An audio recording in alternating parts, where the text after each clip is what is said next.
अचानक एक तेज रफ्तार कार आकर उसके ठेले के सामने रुकती है। उसकी कार एक बड़े पेड़ से टकराई हुई थी और कार का अगला हिस्सा बुरी तरह क्षतिग्रस्त हो गया था। अब मुझे तेरे वादों पर भरोसा नहीं रहा। उठाओ ये ठेला और लेकर चलो।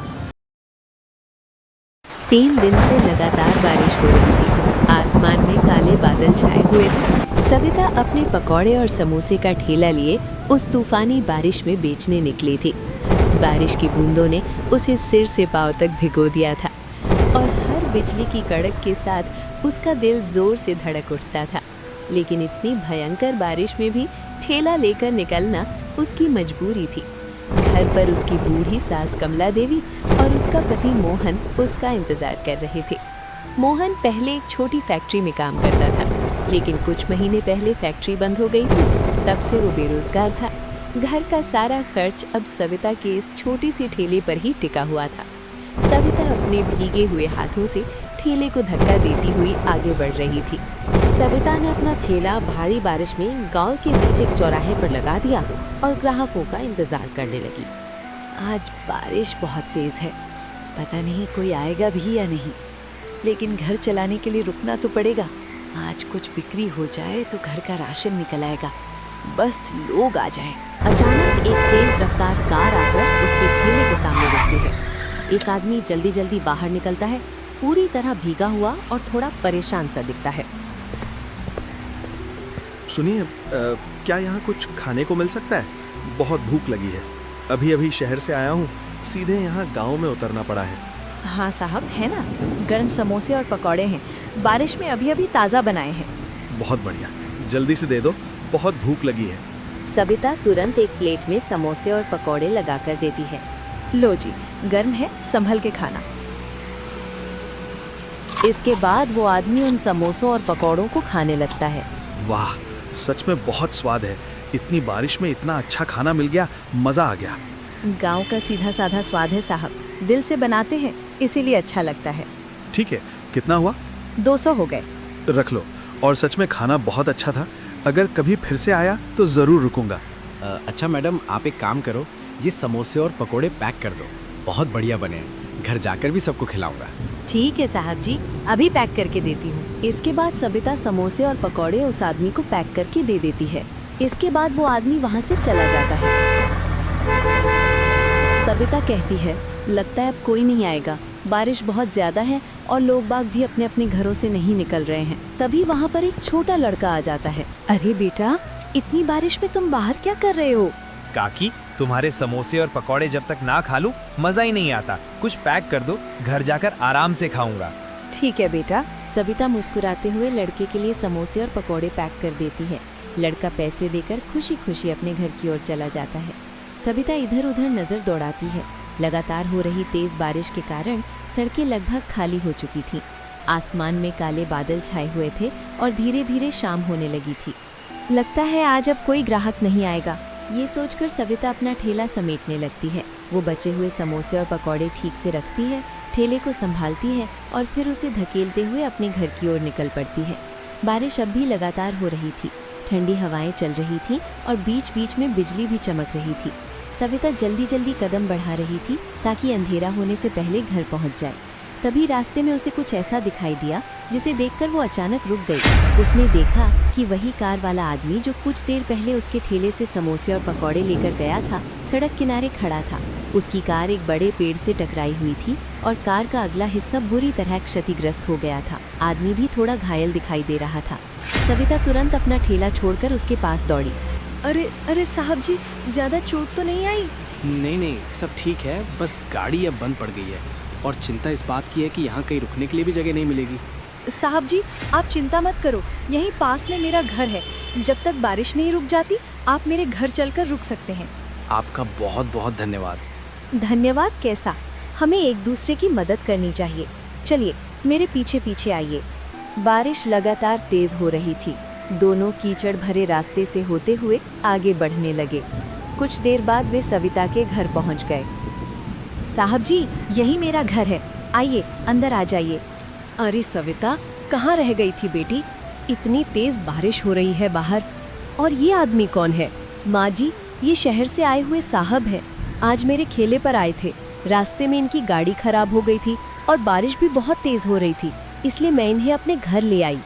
ये तो तूने बहुत अच्छा किया बेटा। मुसीबत में किसी की मदद करना सबसे बड़ा पुण्य होता है। नमस्ते माँ जी, आपने मुझे अपने घर में जगह दी, इसके लिए आपका बहुत बहुत धन्यवाद। अरे बेटा, धन्यवाद की कोई ज़रूरत नहीं है।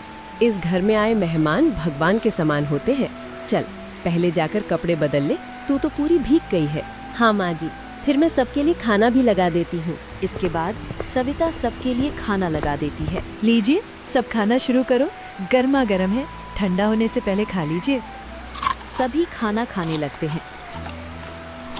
वाह सविता वाह, जैसा स्वाद तुम्हारे समोसे और पकौड़ों में है वैसा ही स्वाद तुम्हारे खाने में भी है। सच कहूँ तो मजा आ गया। धन्यवाद साहब जी। इसके बाद सविता सबके लिए बिस्तर लगा देती है और सभी सोने चले जाते हैं। अगली सुबह होती है और अब बारिश भी रुक चुकी थी। वाह, आज तो मौसम बिल्कुल बदल गया। अच्छा माँ जी, सविता जी, अब मुझे चलने की आज्ञा दीजिए। गाड़ी भी ठीक करानी है और मुझे अभी बहुत दूर जाना है। ठीक है बेटा, भगवान तुम्हारी यात्रा सफल करे। इसके बाद वो आदमी वहाँ से चला जाता है और सविता फिर से अपने ठेले को तैयार करने में लग जाती है। तभी गांव का सेठ अपने 2 आदमियों के साथ वहाँ पहुँच जाता है। क्यों सविता, मेरा पैसा लौटाने का कोई इरादा है या नहीं? सेठ जी, मैं आपकी रकम भूल नहीं गई हूँ, बस थोड़ा समय और दे दीजिए। बारिश की वजह से कई दिनों से धंधा बिल्कुल ठप पड़ा है। यही बात तो तू पिछले 3 महीने से कह रही है। कभी बारिश, कभी बीमारी, कभी कोई और बहाना। बहाना नहीं कर रही हूँ सेठ जी, हालात सच में बहुत खराब हैं। जैसे ही कमाई ठीक होगी, सबसे पहले आपका कर्जा चुका दूंगी। मुझे तेरी कमाई से कोई मतलब नहीं, मुझे सिर्फ अपना पैसा चाहिए। सेठ जी, ये ठेला ही हमारे परिवार का सहारा है। मेरे पति की नौकरी भी छूट चुकी है। अगर ये ठेला चला गया तो हम भूखे मर जाएंगे। और क्या तेरे परिवार की जिम्मेदारी मैंने उठा रखी है? नहीं सेठ जी, लेकिन इंसानियत के नाते थोड़ा रहम तो कर सकते हैं। बहुत हो गई बातें, उठाओ ये ठेला और लेकर चलो। नहीं, ऐसा मत कीजिए सेठ जी, बस कुछ दिन और दे दीजिए, मैं आपका एक एक पैसा चुका दूंगी। अब मुझे तेरे वादों पर भरोसा नहीं रहा। इसके बाद सेठ सविता का ठेला ले जाता है और सविता खड़ी देखती रह जाती है। घर पर सभी लोग बैठे चिंता कर रहे थे। अब क्या करेंगे? घर का खर्च कैसे चलेगा? तुम चिंता मत करो सविता, मैं भी कोई ना कोई काम ढूंढता हूँ। हम दोनों मिलकर मेहनत करेंगे तो सब ठीक हो जाएगा। बहू, तू चिंता मत कर, अच्छे लोगों के साथ कभी बुरा नहीं होता। भगवान सब देख रहा है, एक दिन सब ठीक हो जाएगा। इसके बाद सविता और उसका पति खेतों में मजदूरी करने लगे। दोनों दिन रात मेहनत करते और जैसे तैसे अपने परिवार का गुजारा चलाने लगे। कुछ दिन बाद एक दिन वही व्यापारी उनके घर आया, जो उस घनघोर बारिश वाली रात उनके घर रुका था। नमस्ते सविता जी, नमस्ते अम्मा जी, कैसे हैं आप सब लोग? अरे साहब जी, आप यहाँ आइए, बैठिए। क्या बताऊं साहब जी, एक ठेला ही था जिसके सहारे घर का खर्च चलता था, लेकिन सेठ का कर्ज न चुका पाने की वजह से वो भी चला गया। अब तो जैसे तैसे मजदूरी करके गुजारा कर रहे हैं। तुम चिंता मत करो सविता, मैं इसी वजह से यहाँ आया हूँ। मेरे पास तुम लोगों के लिए एक काम है। काम? कैसा काम साहब जी? सविता, तुम्हारे हाथों में जादू है। मैंने तुम्हारे बनाए समोसे और पकोड़े खाए थे, उनका स्वाद आज तक नहीं भूला। इसलिए मैं चाहता हूँ कि तुम मेरी कंपनी के लिए बड़े बड़े ऑर्डर पर समोसे और पकोड़े बनाओ। क्या कह रहे हैं साहब जी, सच में? हाँ सविता, बिल्कुल सच। सारा सामान मैं दूंगा, तुम्हें सिर्फ समोसे और पकोड़े बनाने होंगे। जो भी मुनाफा होगा हम दोनों 50-50% बांट लेंगे। साहब जी, क्या सच में ऐसा हो सकता है? सिर्फ इतना ही नहीं, मैं तुम्हारे लिए यहाँ एक होटल भी खुलवा दूंगा जहाँ तुम और तुम्हारा परिवार काम कर सकोगे। बहुत बहुत धन्यवाद साहब जी, आपने तो हमारी डूबती हुई नैया पार लगा दी। भगवान आपका भला करे बेटा, आज के समय में ऐसे मददगार लोग बहुत कम मिलते हैं। क्या सोच रही हो सविता, इससे अच्छा मौका हमें कभी नहीं मिलेगा।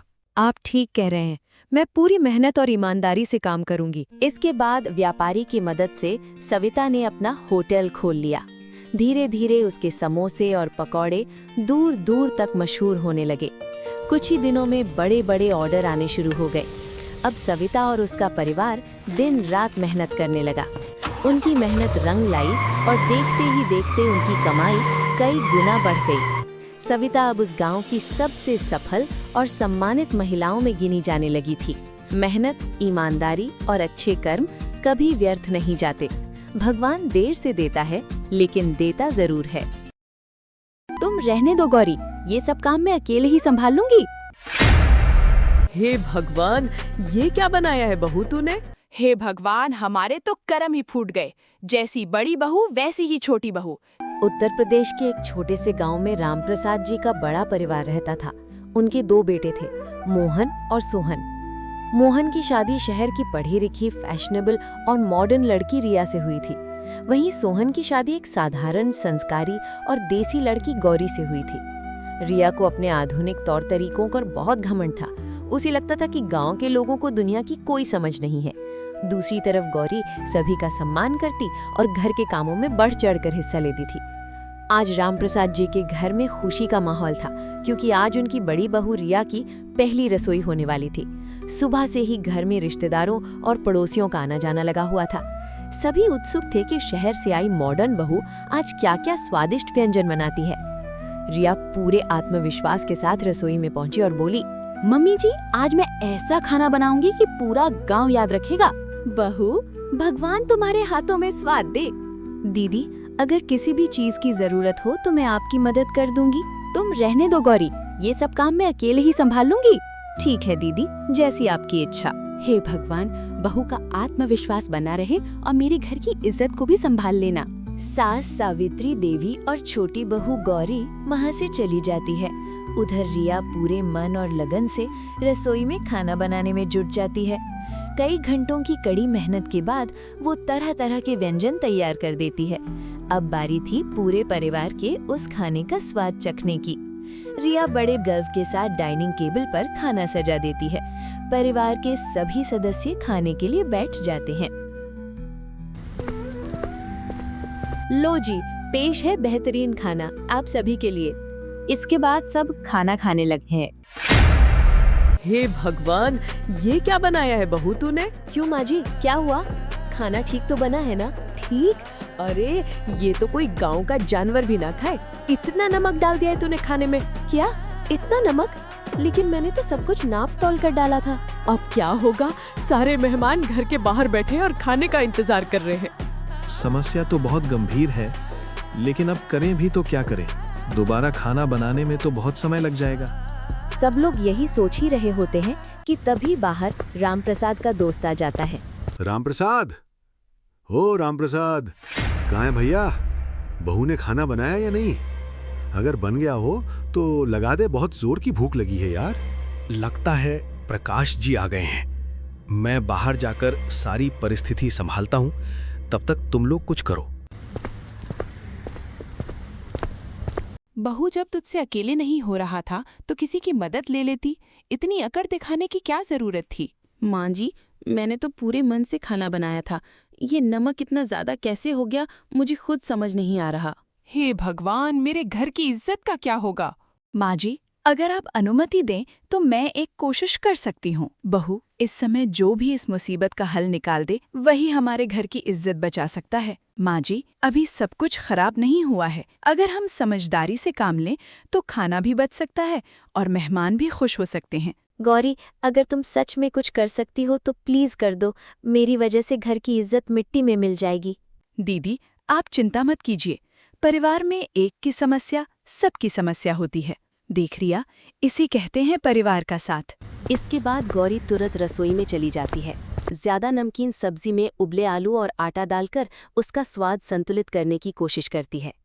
करीब 1 घंटे की मेहनत के बाद, माँ जी, अब एक बार चखकर देखें। सास सावित्री देवी धीरे से गौरी के बनाए खाने को चखती हैं। अरे वाह, अब तो स्वाद बिल्कुल सही हो गया। चल बेटा, अब इसे मेहमानों को भी परोस दे। इसके बाद गौरी सभी मेहमानों को खाना परोस देती है। सभी मेहमान बड़े चाव से खाना खाने लगते हैं। कुछ ही देर में चारों तरफ खाने की तारीफ होने लगती है। वाह, क्या स्वाद है! ऐसा खाना तो हमने बहुत दिनों बाद खाया है। रामप्रसाद जी, आपकी बड़ी बहू रिया के हाथों में तो जादू है। खाना सचमुच कमाल का बना है। ये सुनकर रिया थोड़ा असहज महसूस करती है, जबकि गौरी चुपचाप मुस्कुराकर सबको खाना परोसती रहती है। अगले दिन गौरी की रसोई की रस्म होती है।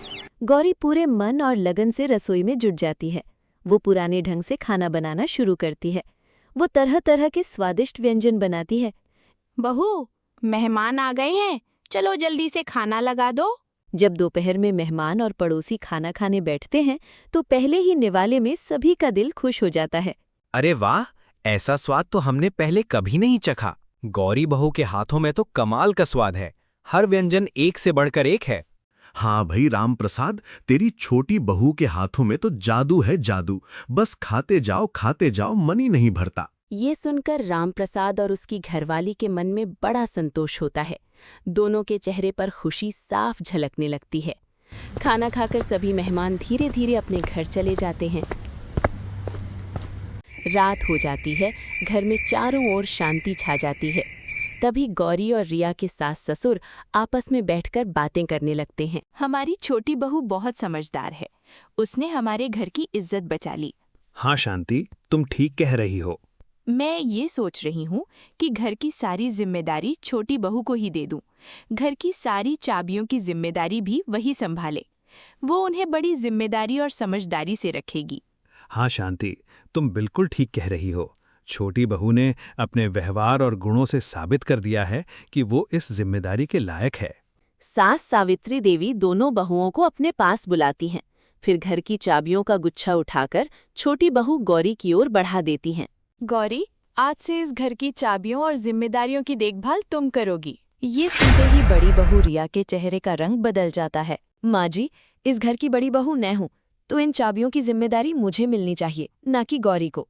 हाँ माँ जी, दीदी ठीक कह रही हैं। घर की बड़ी बहू तो वही है, इसलिए ये चाबियाँ उन्हीं की जिम्मेदारी है। मुझे मत समझाओ कि क्या सही है और क्या गलत। अगर तुम इतनी समझदार होती ना तो इस तरह हमारी नाक नहीं कटवाती घर की रसोई में। वो तो भला हो गौरी का कि उसने सब अच्छे से संभाल लिया। इतना सुनते ही बड़ी बहू रिया गुस्से से बिना कुछ कहे वहाँ से चली जाती है। ले बहू, तू ये चाबियाँ रख, मुझे तुझ पर पूरा भरोसा है। माँ जी, मैं ये चाबियाँ नहीं ले सकती, इन पर दीदी का हक है। इतना कहकर गौरी भी वहाँ से चली जाती है। उधर रिया अपने कमरे में पहुंचकर गुस्सा होने लगती है। आज गौरी की वजह से मेरा सम्मान कम हो गया है, लेकिन मैं अपना खोया हुआ सम्मान वापस हासिल करके रहूंगी। अगले दिन सुबह होती है। गौरी हर रोज की तरह रसोई में खाना बना रही होती है। तभी वहाँ पर बड़ी बहू रिया आती है। रिया, तुझे माँ जी बुला रही हैं, शायद उन्हें कोई काम है। ठीक है दीदी, मैं जाती हूँ, तुम तब तक इसका ध्यान रखना। आज लूंगी मैं अपना बदला। गौरी के जाते ही रिया उसके खाने में नमक मिला देती है।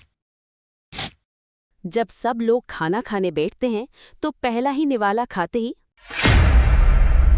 गौरी, ये कैसा खाना बनाया है तूने?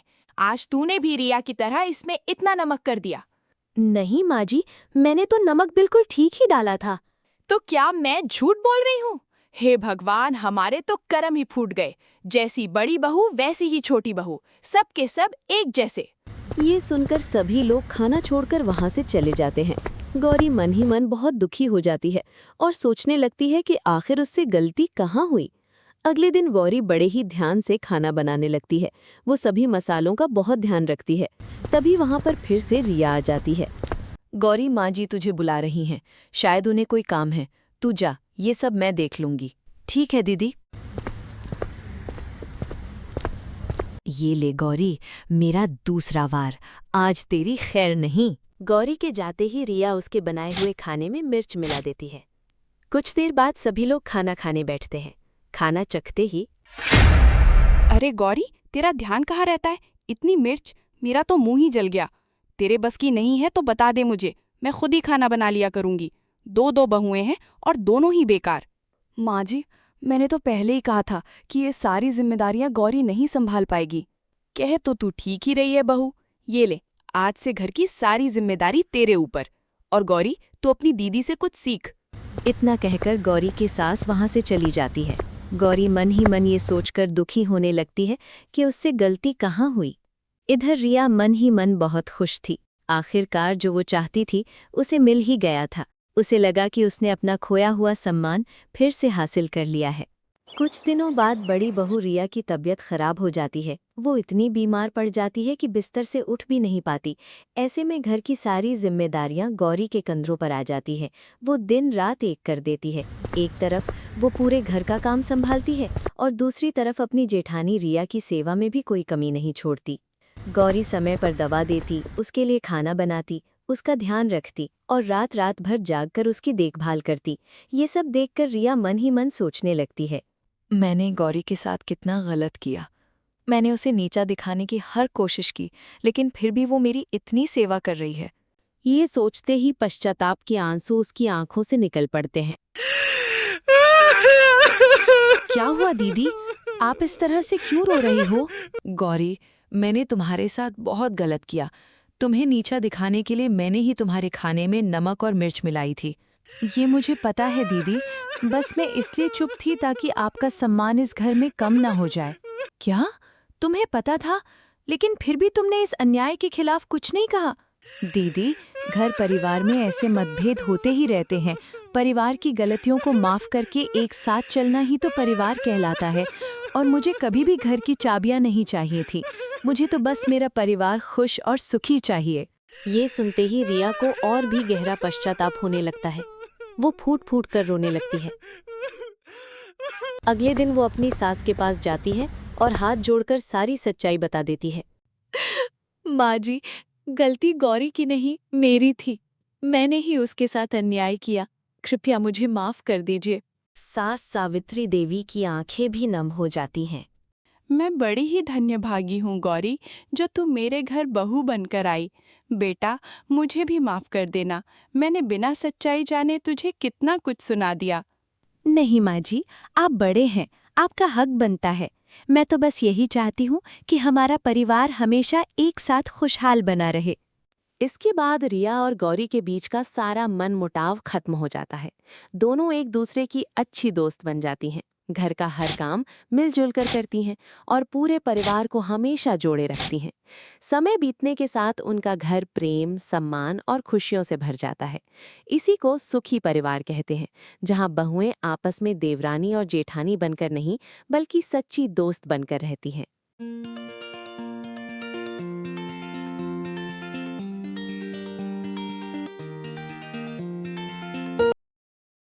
जो सबसे बड़ी सीख लेकर लौटेगा वही वारिस होगा। बेटा, पैसा मेहनत से कमाया जाए तो ही टिकता है। बेटा, क्रोध और लालच मनुष्य को खोखला कर देते हैं। बेटा, खुशी का राज है मेहनत और एक दूसरे का साथ। गांव के किनारे एक पुराना बड़ा घर था। उसमें हरिदास नाम का एक बूढ़ा आदमी अपने 3 बेटों रामू, श्यामू और मोहन के साथ रहता था। हरिदास ने जीवन भर मेहनत करके ये घर, खेत और थोड़ी सी पूंजी जोड़ी थी, लेकिन उसकी सबसे बड़ी चिंता थी उसके बेटे। तीनों दिन भर आपस में झगड़ते, गांव में इधर-उधर घूमते और कामकाज से दूर रहते।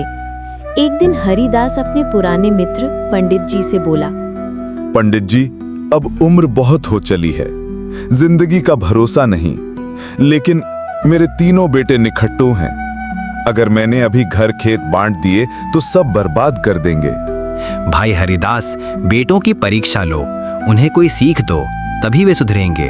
हरिदास ने सोचा और तय किया कि अपने बेटों को एक एक काम पर भेजेगा। रात को उसने तीनों बेटों को बुलाया। बेटो, मेरी उम्र ढल रही है, अब ये घर, खेत और जायदाद किसी एक को सौंपनी होगी, लेकिन मैं यूं ही नहीं दूंगा। तुम्हें मेरी तरफ से एक एक काम करना होगा। जो सबसे बड़ी सीख लेकर लौटेगा वही वारिस होगा। अरे बाबा, इतनी बड़ी जायदाद की बात है, हम तैयार हैं। हाँ बाबा, बताएं क्या करना है। मोहन गंभीर होकर, हम आपकी बात मानेंगे बाबा। हरिदास ने तीनों को अलग-अलग दिशाओं में यात्रा पर भेज गया। सुबह होते ही तीनों भाई अलग दिशाओं में रवाना हो गए।